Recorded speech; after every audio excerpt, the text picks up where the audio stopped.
Fala, meus amores do Marista, beleza? Tá? Aqui é o professor Álvaro Maio, ok?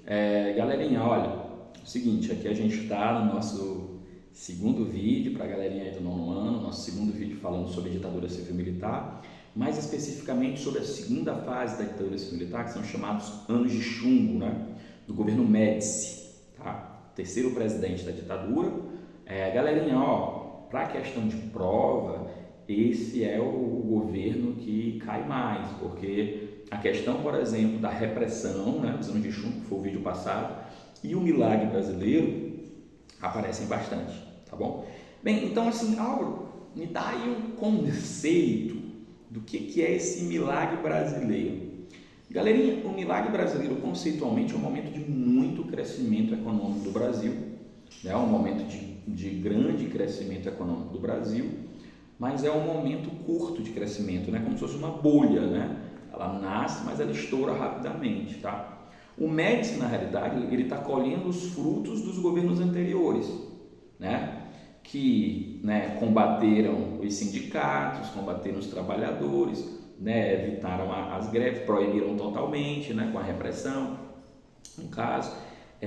Incentivaram a entrada de capital internacional, fizeram grandes obras públicas, então você vai ter aí dados muito fortes, né? Você tem crescimento que chega a bater 13% ao ano. Veja, um crescimento gigantesco que a gente tinha comentado nas aulas de República Populista, foi o crescimento do governo JK, que cresceu a uma média de 8%. Na ditadura, teve ano que chegou a bater 13% de crescimento econômico, se não me engano foi 72 ou foi 73, entendeu? Então um crescimento muito grande da economia, com a entrada de muitas multinacionais, beleza? Muito capital internacional entrando no Brasil, beleza? Muito capital internacional, certo? Multinacionais, regime de emprego, no caso, grande, tá? Industrialização. Então é uma época de muita industrialização e crescimento da economia. Esse é o milagre brasileiro, beleza?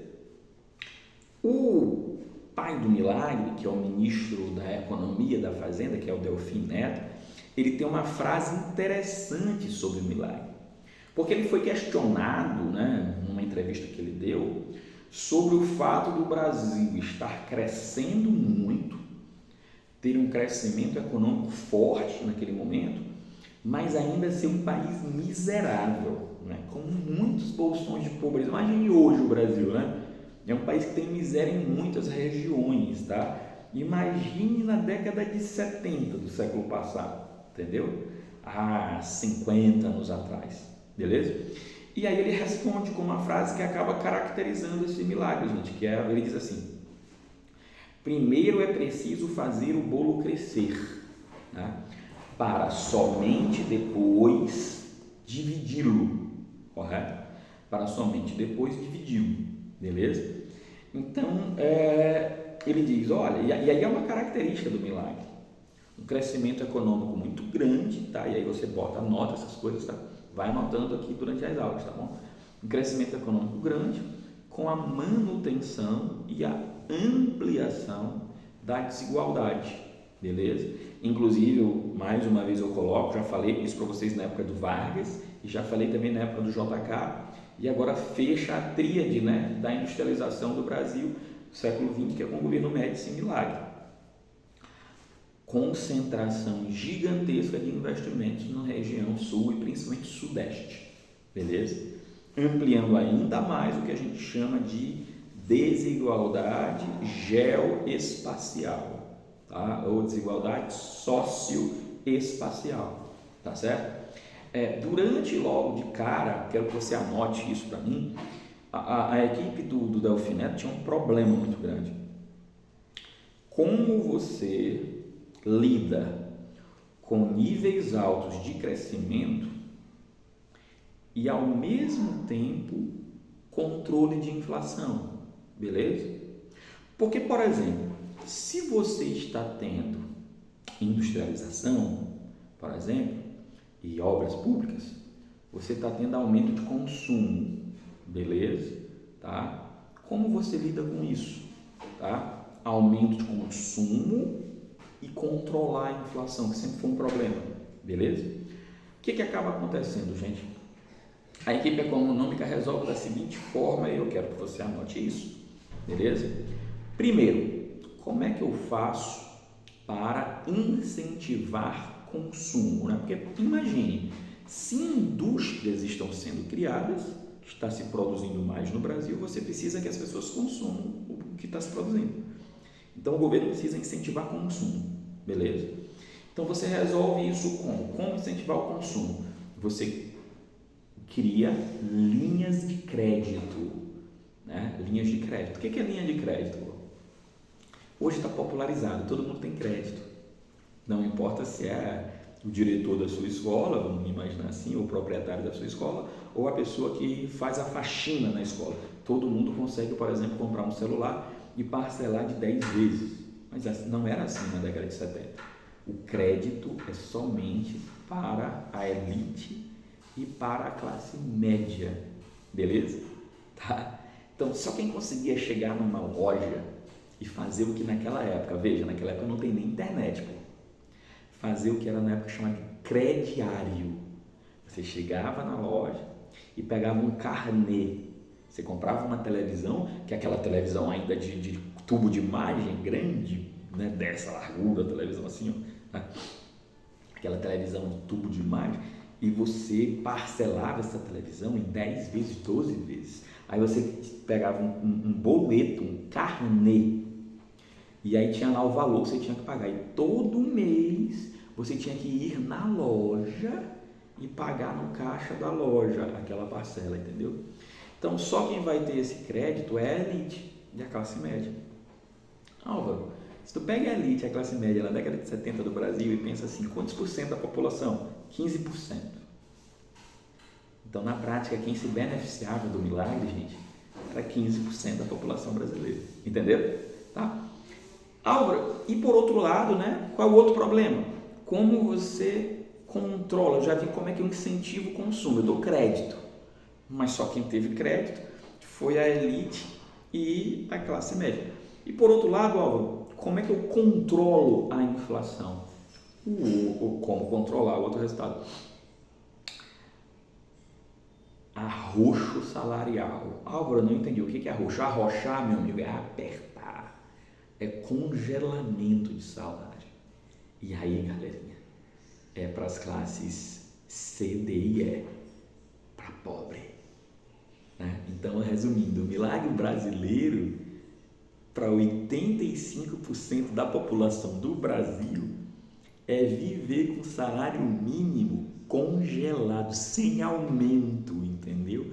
Porque o aumento poderia gerar inflação. Então tá aí o milagre econômico do Médici, beleza? Um milagre para 15% dos brasileiros, beleza? Tá? E aí acaba acontecendo uma coisa que é comum no Brasil, né? Você, por exemplo, vê nos Estados Unidos, né?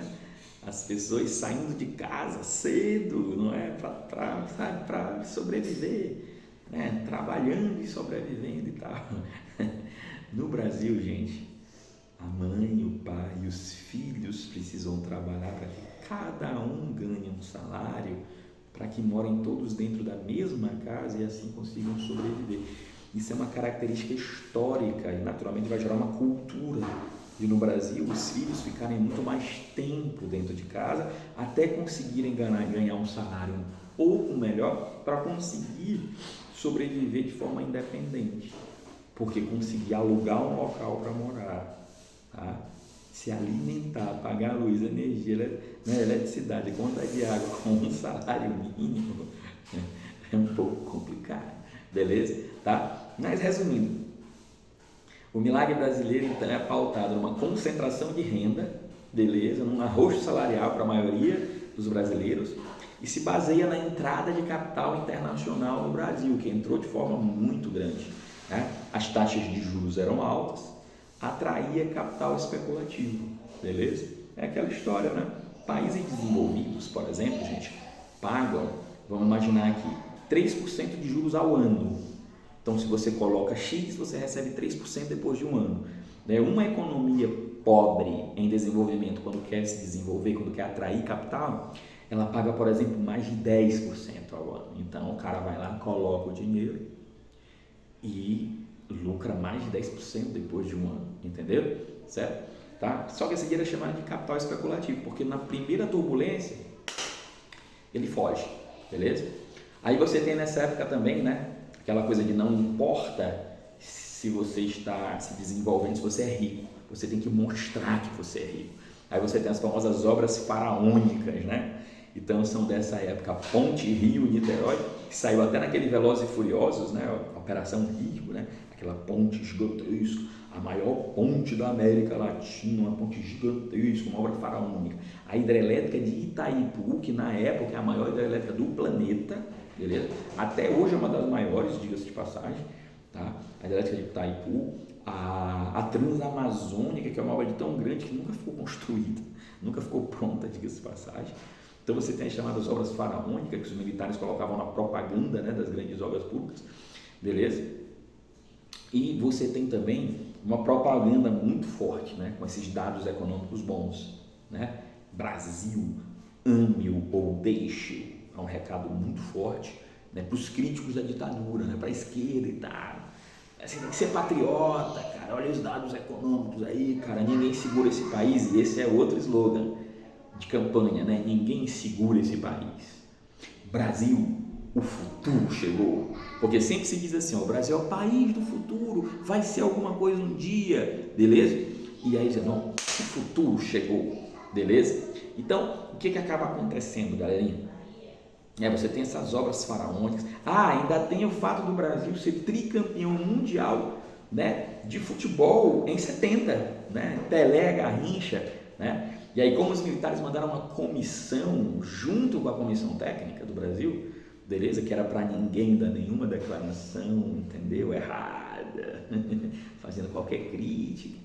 E aí eles vão dizer que a Copa do Mundo foi vencida por causa da... Sabe, os militares são tão bons na economia que levaram isso para o esporte também. Então, assim, se faz uma propaganda gigantesca, né? Obras faraônicas, com dados econômicos de um milagre que beneficia 15% da população em detrimento de 85%. Só que aí vem um problema, galera. Esse milagre é pautado em arroz salarial, então você tem um mercado consumidor fraco, beleza, interno, que 85% das pessoas ganham um salário muito baixo, e ele é pautado na dependência de capitais internacionais. E aí você já deve ter estudado, talvez, com o tio Cláudio, geografia, a questão das crises do petróleo, por exemplo. E a primeira começa exatamente no início da década de 70, né? Lá nas guerras do Oriente Médio, na guerra de Israel e Palestina, entre israelenses e palestinos. Os israelenses vencem o quarto conflito ali, a guerra do Yom Kippur em 73. E os árabes ficam indignados, porque o Ocidente, as grandes potências capitalistas apoiam Israel. E os árabes, a partir da OPEP, você já deve ter estudado em geografia, Organização dos Países Exportadores de Petróleo, né? Produtores e exportadores de petróleo, o que eles fazem, né? Eles começam a controlar o preço internacional do petróleo, que era geralmente controlado pelas multinacionais. E agora os produtores começam a controlar. E, cara, eles triplicam o preço do barril do petróleo. Aí eu quero que você olhe praticamente para tudo que está na sua sala de aula agora, que você está assistindo, tudo na sua casa, o preço está ligado ao petróleo, gente. Por quê? Porque tudo é transportado, tudo é embalado, correto? Até os produtos agrícolas são transportados, entendeu? E tem os tratores, as máquinas e tal, então tudo, no caso, está ligado ao preço do petróleo. Isso gera uma inflação mundial. E já expliquei o que é inflação, galera. Inflação é desvalorização da moeda nacional, beleza? E essa desvalorização faz a dívida externa crescer. A partir do momento que você tem uma inflação mundial e vários problemas em economias periféricas, o que acontece?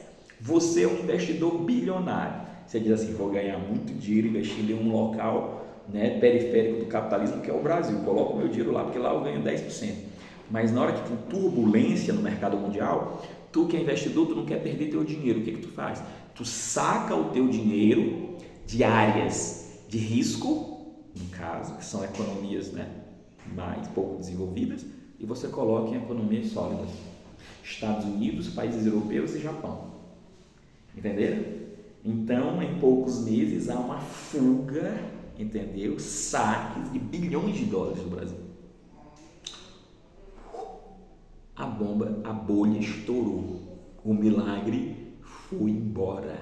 Entenderam? E aí aquela crise econômica, lembra? Inflação disparada, né? Com dívida externa aumentando, porque a dívida é em dólar e a inflação está quebrando a dívida, entendeu? Recessão, beleza? E isso vai levar à abertura, porque os militares começam a perder popularidade, até então conquistada com o milagre. Belezinha, galera? Um abraço, valeu!